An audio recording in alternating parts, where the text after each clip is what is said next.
Hello mga ka-IT! So for today, explain natin ang moving between configuration modes, context-sensitive help, at saka top autocomplete. So kung IT student ka na nag-aaral ka pa lang ng Packet Tracer, pinakamagandang video tutorial to para sa'yo. So let's start! So ngayon mga ka-IT, nasa Masbate router tayo. Ngayon, kiklik ko yung Masbate. Okay? Tapos, may makikita ko yung apat na tab, Physical, Config, CLI, and Attributes. Pupunta tayo sa CLI tab. Okay? So, ngayon, makikita nyo, press return to get started. Okay? So, press enter tayo. Ngayon, mga ka-IT, para matutunan nyo yung pag-navigate sa Cisco CLI, okay? Or yung command line interface natin, kailangan or maging familiar tayo sa mga configuration mode. So, ito, yung pinakauna nyo nakikita, yung parang merong greater than sign, nasa user exec mode tayo. So, sa user exec mode, pwede tayo mag-perform ng mga basic verification commands. Pero very limited lang yung paggamit natin dito. So, ngayon, mag-a-up tayo or aakyat tayo sa second level. Okay? Para makaakyat tayo sa second level, dito type natin ng enable.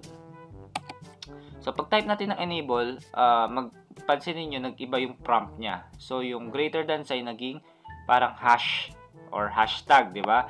So, itong hash na to, ito ang magsasabi sa atin na nasa second level na tayo or tinatawag nating privilege exec mode.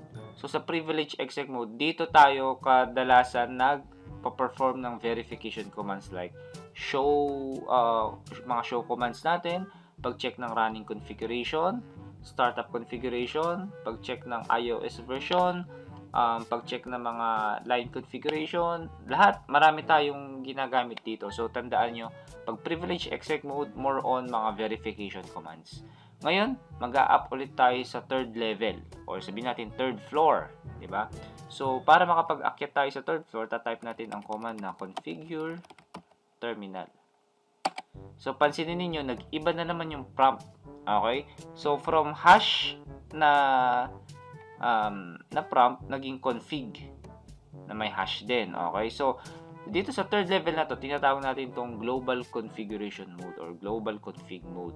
So, ngayon, dito na tayo nagko-configure ng mga settings. So, tandaan nyo mga ka-IT, most of the time, pag nasa global config mode ka, kung anong kinonfigure mo dito sa global config mode, magte-take effect siya sa buong router. Okay? So, except sa mga interface configuration mode or sa mga line configuration mode. So, pero dito na tayo mag-i-start mag-configure. Okay? So, mga ka-IT, paano kung gusto kong bumalik sa privilege exec mode from global config mode or from third level, bababa ako ng 1 level. Okay, so pwede natin i-type yung exit. So, pansinin nyo nasa privilege exec mode tayo. Mag-test tayo ng mga sample show commands para makita natin ang configuration ng running config. Ang ita-type natin is show running config.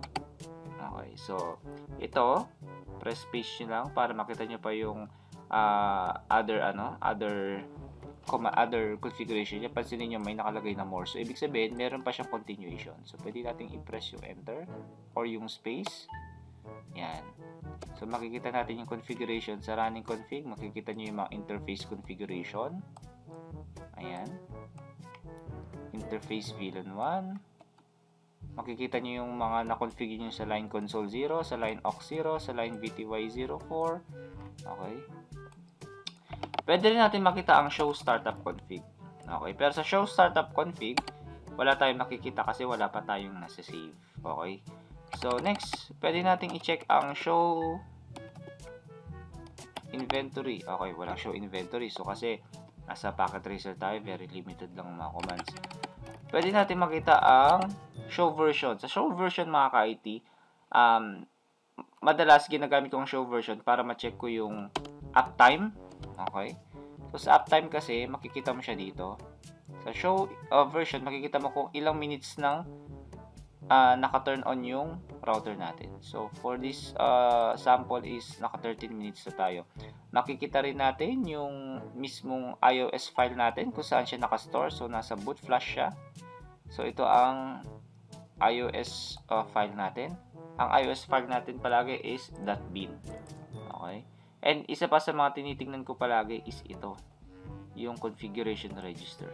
Okay, so ito yung way mo para ma-modify mo kung paano mag-boot yung router natin. So makikita rin natin yung memory ng NVRAM nandito, yung memory ng RAM natin nandito rin, yung flash din natin. Okay, kung saan nakastore yung iOS natin is makikita rin natin kung ilan pa yung natitirang sizes. Okay, so nandito rin yung mga security license natin. Meron tayong app, UCK, security, and IP base. Okay, so mga ka-IT, para naman ma-check natin ang routing table, pwede nating i-type ang show IP route. So ito ang routing table natin. So mapapansin nyo, wala pang nakalagay kasi hindi pa tayo nagko-configure. Okay, so mga other show commands like show IP, BGP summary, dito rin natin makikita. Basta mga show commands palagi nasa privilege exec mode or nasa second level ng configuration modes natin dito sa device na to. So, para mag-up ulit tayo or pumunta ulit tayo sa global config mode, tatype natin ang configure terminal. Okay. So, mga tip mga ka-IT, pansinin ninyo. Bababa ulit ako sa isang level. Nasa privilege exec mode tayo. Pwede natin gamitin yung tab autocomplete. So, ang tab autocomplete is yung magta-type ka ng command, configure, tas pag tinype mo yung tab, mag-autocomplete siya kapag wala siyang kaparehong command or pag unique yung command na tinatype mo. So, tatype natin configure terminal. Pansinin nyo yung ter. Pag pinress ko yung tab, magko-complete na siya kapag wala siyang kapareho. Okay? So, yung show naman, show, let's say for example, show running, itatab ko dahil yung show R, wala nang ibang kapareho na command, okay, i-execute niyo yung nag-iisang command na nag-i-start sa R, which is yung show running config. So, pag show startup naman, pansinin nyo, nagtatab tayo, ayaw, kasi pag question mark natin, dito na pumapasok yung context sensitive help natin, or context sensitive help natin. So, pansinin nyo, nagtatab tayo, ayaw, pero pag question mark natin, ibig kasi sabihin, yung show S, okay, marami siyang command na nag-i-start sa show tapos S. So, may show secure, show sessions, show SNMP. So, itong gusto natin, show startup. Pansinin nyo, nag-i-start siya sa S tapos T. Type natin yung show ST. Tapos tab. Ayaw pa rin. Kasi, pag question mark nyo, meron pa siyang other similar na command na nag-i-start sa ST, which is yung standby and yung storm control. So, try natin yung show start or show start. So, dahil very unique na to, pag tinab natin, nag-press tab tayo, nagko-complete na siya. So, yun yung isang tip natin. Ngayon mga ka-IT, pupunta ulit ako sa third level. Pansinin nyo mga ka-IT, ang pagpunta sa third level is configure terminal. Tama, pero minsan ang daming tinatype, no? Usually, kapag very unique yung command natin, like for example configure terminal, kahit hindi mo na siya i-type ng kompleto, pwede mo siyang i-tab, okay, configure terminal, press tab mo lang for auto completion, or pwede yung ganito, conf t. Okay, so dahil yung configure terminal wala na siyang kapareho, pwede ko na siyang hindi i-complete, maintindihan na ni router ko anong ibig mo sabihin dun sa command na yun. Configure T, ibig sabihin, conf T, ibig sabihin configure terminal. Pag in-enter ko, papasok na siya sa global configuration mode. So, ngayon mga ka-IT, balik ulit tayo, exit. Check natin ang mga interfaces natin. So, isa sa mga pinaka-favorite kong command is show IP interface brief. Okay. Ang complete command niyan is show IP interface brief. Pansinin niyo, pinress ko lang yung tab key at nag-auto-complete na siya. So, mapapansin niyo, ito yung mga interfaces natin. May gigabit 000, 001, and 002 tayo. So, again, pwede kong i-type yung ganitong command. Show IP int BR. Shortcut para sa show IP interface brief. Okay. So, enter. Same output lang sila. So, ngayon mga ka-IT, paano tayo papasok sa mga interface configuration mode? Nasa second level tayo, tatandaan nyo, nasa privilege exec mode tayo. Okay? Malalaman natin yan dahil dito sa prompt na to. Ngayon mga ka-IT, para makapasok tayo sa interface configuration mode or para makapag-configure tayo ng mga IP address dito sa mga interfaces na to, kailangan nasa third level tayo or nasa global config mode tayo. So, para mangyari yon, papasok tayo sa global config. Okay? Tapos, sa third level na yon, doon na natin pwedeng ma-access yung mga by interface configuration na to. So, ano ang command nun? Ita-type ko ang interface. Okay, pwede ko nang i-press yung tab for auto-completion. Tapos, gigabit. Ita-type ko yung gig, tapos ita-tab ko. Ayan. Napapansin nyo, nag-auto-complete na siya. Tapos, let's say for example, 0/0/0, which is ito. So, gusto natin mag-configure ng IP address dito. Okay. So, pe-press natin enter. Ayan. Pansinin nyo, nag-change na siya from global config mode to interface configuration mode. So, magta-type tayo ng IP address. Sabihin natin, IP address 192.168.1.1. Ngayon, context-sensitive help. Let's say, for example, nakalimutan mo na yung magiging next output niya. Or, pansinin nyo, what if ganito lang ang kinonfigure natin? Press enter, sabi niya, incomplete command. Ibig sabihin, may kailangan ka pang i-execute na command or tapusin na command. So, para mabalik ulit yan sa dati, pwede nyo lang i-press yung arrow key. Okay? Para mabalikan lang natin yung mga history na mga huli nating tinype na commands. So, sabi niya, incomplete command. Balik tayo. IP address, 192.168.1.1, space, then question mark. So, sabi niya, kailangan ko rin ng subnet mask, okay, na ang format is ganito, a.b.c.d. So, pag sa subnet mask, say 255.5.255.0. So, ganyan ang format ng gusto ni router. So, space, question mark. So, pansinin nyo, wala nang ibang ina-ask. Okay, so, pag ganito, pwede na natin daw i-press yung enter. So, enter natin. Then, no shutdown. Okay. Or no shut. Pwede rin yan. Para ma-up natin yung port. Okay. So, pwede rin kasing ganito. No shut lang. Same output lang yung no shut at saka no shutdown. So, let's verify. Para ma-verify natin, kailangan ulit natin bumalik sa privilege exec mode. So, exit. So, nasa global config mode na tayo. Tapos, exit ulit tayo para sa privilege exec mode. Then, type ulit natin yung show IP interface brief. Pansinin ninyo, ayan. Nakapag-configure na tayo ng IP address. Okay? So, next tip. Pansinin nyo. Let's say, for example, nasa global config mode tayo. Tapos, tinype din natin itong show IP interface brief na to. Tatandaan nyo mga ka-IT, pag mga show commands, mga verification commands, palagi nasa privilege exec mode. What if nasa global config mode ka na? Type natin, show IP interface brief. Pansinin nyo, sabi niya, invalid input detected, sabi niya. Kasi, sa global config mode, di tayo pwede mag-type ng mga show commands. Kailangan natin bumaba ng isa pang level, which is yung privilege exec mode. Pero may shortcut, or pwede nating i-bypass yung ganitong rule, which is, ita-type lang natin yung command na do. Ito. Do. Tapos, ita-type na natin yung command na show IP interface brief. So, kung nasa higher configuration mode ka, mas mataas ka sa privilege exec mode, at gusto mo mag-verify ng mga show commands, hindi siya gagana kung hindi mo isasama yung word na do. So, ita-type natin yung do, show IP interface brief. Iyon, gumagana na siya. Let's say, for example, show run. Sabihin natin, nasa global config mode tayo.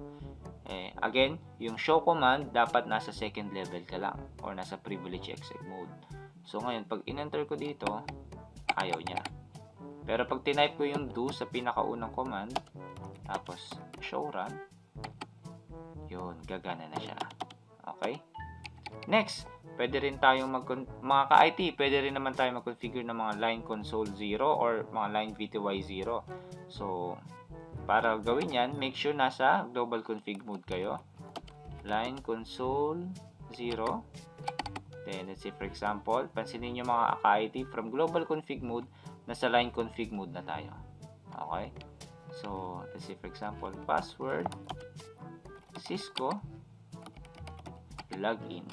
Okay? Ngayon mga ka-IT, pansinin nyo, pag nagpe-press ako ng, or pag tina-type natin exit, bumababa tayo ng isang level lang. Okay? Pansinin nyo, exit. Nasa global config mode na tayo. What if gusto ko ulit pumunta sa privilege exit mode? Magpe-press ulit tayo ng isa pang exit. Okay? What if gusto natin from line configuration mode or interface configuration mode all the way down to privilege exec mode. Yung isang command lang, pero rekta ka na sa privilege exec mode. So, balik tayo. So, for example, line console 0. Dalawang pwede natin gawin dyan. Pwede natin i-type yung end na command. So, pansin nyo, matik. In-skip na niya yung mga first yung mga levels like global config, or rumekta na siyang bumaba sa privilege exec mode. Or, balik ulit tayo. Pwede nyo i-press yung Control Z. Okay, Control Z. Nasa global config mode na tayo. Tapos pwede na tayong mag-check ng mga show commands. Ayan mga ka-IT, isang tip na naman yun, di ba? Ngayon mga ka-IT, baka ma-encounter nyo naman to. Sabihin natin na say for example, nagsho-shortcut kayo palagi. Show IP, tapos na-press nyo yan. Sabi niya, ambiguous command, show IP route. Ibig sabihin yan, pinrest mo na yung command, pero meron pa siyang kapareho na nag-i-start sa letter R. Pansinin nyo. Show IPR, tapos question mark, pansinin nyo. Pwedeng show IP RIP, or pwedeng show IP route. Kaya nagkaroon ng ambiguous command na output. Kasi, meron pang kapareho or hindi lang nag-iisa yung command na show IPR, which is yung route. Meron din siyang show IPR, which is yung RIP. So, pwede mo siyang i-type na O para mas ma-confirm mo na ito talagang gusto natin ma-execute. So, show IP route. Yan. Ma-execute na natin yung command na routing table natin.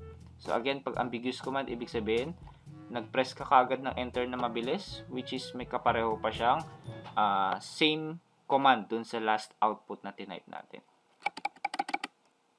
Parang ganito ka-IT. Example pa, show ST.